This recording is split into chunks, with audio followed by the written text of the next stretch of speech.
আসসালামু আলাইকুম। সুপ্রিয় দর্শক, শুভেচ্ছা জানবেন। আবারও আলোচনা নাকি আবারও একটা ফাঁদ? এই প্রশ্ন এখন উত্থাপন করেছেন বিশ্লেষকরা। মার্কিন প্রেসিডেন্ট ডোনাল্ড ট্রাম্প ঘোষণা করেছেন ইরানের সঙ্গে আবারও আলোচনা শুরু হচ্ছে এবং সোমবার থেকেই এই আলোচনা শুরু হবে। যদিও ইরানের তরফ থেকে আলোচনা নিয়ে কোনো রকম কথা বলা হয়নি এখনো পর্যন্ত, কিন্তু আমরা জানি যে ইরানের সঙ্গে যুক্তরাষ্ট্রের একটা আলোচনা অনুষ্ঠিত হবে। কারণ এর আগে যতবার মার্কিন প্রেসিডেন্ট ডোনাল্ড ট্রাম্প বলেছেন যে ইরানের সঙ্গে আলোচনা শুরু হবে, যে কোনোভাবেই হোক ইরান সেই আলোচনায় গেছে। অন্তত একবার তো তাদের ভেতরে একটা সমঝোতা হয়েছিল। 60 দিনের জন্য যুদ্ধ বন্ধ হয়েছিল। এরপর চিরস্থায়ীভাবে যুদ্ধ বন্ধ করার কথা ছিল, কিন্তু তা হয়নি। তাহলে এখন এই যে ডোনাল্ড ট্রাম্প নতুন করে যে আলোচনা শুরু করার কথা বলছেন, সেই আলোচনাটা কি সত্যি সত্যি একটা ফলপ্রসূ বিষয় সামনে নিয়ে আসবে? এবারে আলোচনার প্রেক্ষাপট কি অন্য আলোচনার প্রেক্ষাপটের চেয়ে ভিন্ন, নাকি এটিও অনেকের আশঙ্কাকে সত্য প্রমাণ করে দিয়ে ইরানের জন্য একটা ফাঁদ হিসেবে চিহ্নিত হবে? সে বিষয়টি আলোচনা করবো এই কন্টেন্টে। আমি আনোয়ার সাদি আপনাদের সঙ্গে রয়েছি। মার্কিন প্রেসিডেন্ট ডোনাল্ড ট্রাম্প বলেছেন যে ইরানে আক্রমণ করার জন্য তাদের এমন একটা প্রস্তুতি ছিল যা খুবই ভয়াবহ। কেমন ভয়াবহ? এই ভয়াবহতা দ্বিতীয় বিশ্বযুদ্ধের পরে কেউ দেখেনি। তার মানে একটা বিশাল আক্রমণ করার জন্য ডোনাল্ড ট্রাম্প প্রস্তুতি নিয়েছিলেন, কিন্তু তারপর দেখা গেল যে তিনি যুদ্ধটা বন্ধ করে দিয়েছেন। কেন? কারণ উপসাগরীয় দেশগুলো থেকে, আরব বিশ্ব থেকে ডোনাল্ড ট্রাম্পকে বলা হয়েছে যেন যুদ্ধটা দীর্ঘায়িত করে না হয়। বিশেষ করে সৌদি আরবের ক্রাউন প্রিন্স মোহাম্মদ বিন সালমান তিনি টেলিফোন করেছেন। তিনি তার বার্তাবাহক প্রতিরক্ষা মন্ত্রীর মাধ্যমে ডোনাল্ড ট্রাম্পের কাছে চিঠিও পাঠিয়েছেন। দুটোরই মূল সুর ছিল এক, যে সৌদি আরব ঝুঁকিতে পড়ে যাচ্ছে, কাজে এই যুদ্ধ এখন বন্ধ করতে হবে। ফলে মার্কিন প্রেসিডেন্ট ডোনাল্ড ট্রাম্প বলছেন যে সবাই মিলে এখন চুক্তিতে ঝাঁপিয়ে পড়তে হবে এবং চুক্তির বিষয় কি, 1 নম্বর প্রায়োরিটি হলো হরমুজ প্রণালী চালু রাখা, 2 নম্বর প্রায়োরিটিতে চলে গেছে ইরানের পারমাণবিক কর্মসূচি। কিন্তু এই দুটো বিষয়েই ডোনাল্ড ট্রাম্প একটা সমঝোতা করতে চান। ডোনাল্ড ট্রাম্প বলেছেন যে তিনি মানুষ হত্যা করতে চান না, একটা সমৃদ্ধ ইরানকে টিকিয়ে রাখার স্বার্থে তিনি যুদ্ধ বন্ধ করেছেন, হামলা বন্ধ করেছেন এবং তিনি এই আলোচনার ডাক দিয়েছেন। মোটামুটি ভাবে প্রথমবার হলো 12 দফা, দ্বিতীয়বার হলো 40 দফা, তৃতীয়বারই তো 2 সপ্তাহের মতো একটা যুদ্ধ ইরানের উপরে চালানোর পর, মানে 15,000 বা 18,000 লক্ষ্যবস্তুতে আঘাত হানার পর মার্কিন প্রেসিডেন্ট ডোনাল্ড ট্রাম্প বলছেন যে তিনি সমৃদ্ধ ইরান টিকিয়ে রাখার জন্য এখন এই আলোচনাতে যাচ্ছেন। আলোচনায় কারা অংশগ্রহণ করবে সে ব্যাপারটি এখনো অনিশ্চিত। আলোচনা কোথায় অনুষ্ঠিত হবে সেটিও এখনো অনিশ্চিত। ইরান যদি সত্যি সত্যি এই আলোচনাতে যোগ দেয় শেষ পর্যন্ত, তাহলে হয়তো তাদের পররাষ্ট্রমন্ত্রী আব্বাস আরাকচি এবং তাদের পার্লামেন্টের স্পিকার বাকের গালিবাফ এই আলোচনায় নেতৃত্ব দিতে পারেন।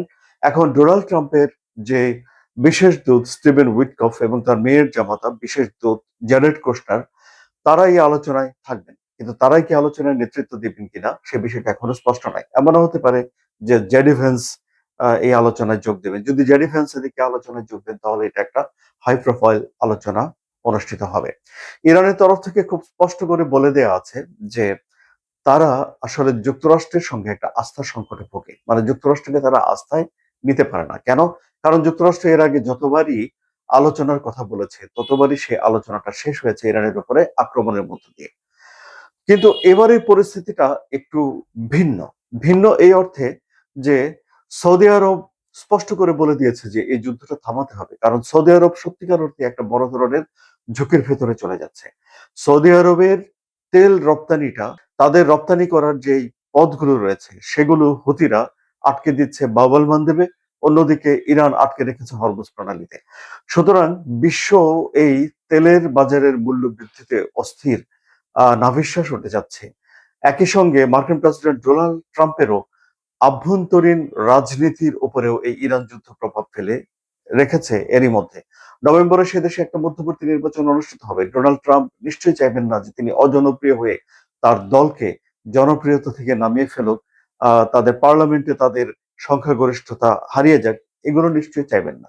সুতরাং সমঝোতার জন্য মার্কিন প্রেসিডেন্ট ডোনাল্ড ট্রাম্পের উপরে এক ধরনের চাপ রয়েছে, এটা খুবই স্পষ্ট। এখন মধ্যপ্রাচ্যের যারা অন্যান্য দেশগুলো আছে তারাও নিশ্চয়ই বুঝতে পেরেছে বা বোঝার ভেতর দিয়ে যাচ্ছে যে এই যুদ্ধটা আসলে বন্ধ করা দরকার। এবং ইরানের যে ক্যারেক্টার এটি সবাই বুঝে ফেলেছে যে ইরানকে যদি আক্রমণ করা হয় তাহলে ইরান মরিয়া, তাদের টিকে থাকার বিষয়। তারা এখন মধ্যপ্রাচ্যের যুক্তরাষ্ট্রের যে বন্ধু দেশগুলো আছে যেখানে যুক্তরাষ্ট্রের স্বার্থ রয়েছে সেখানে আক্রমণ করবে এবং মধ্যপ্রাচ্যের যে তেলের বিজনেস, সেই তেলের বিজনেস হ্যাম্পার হয়ে পড়বে।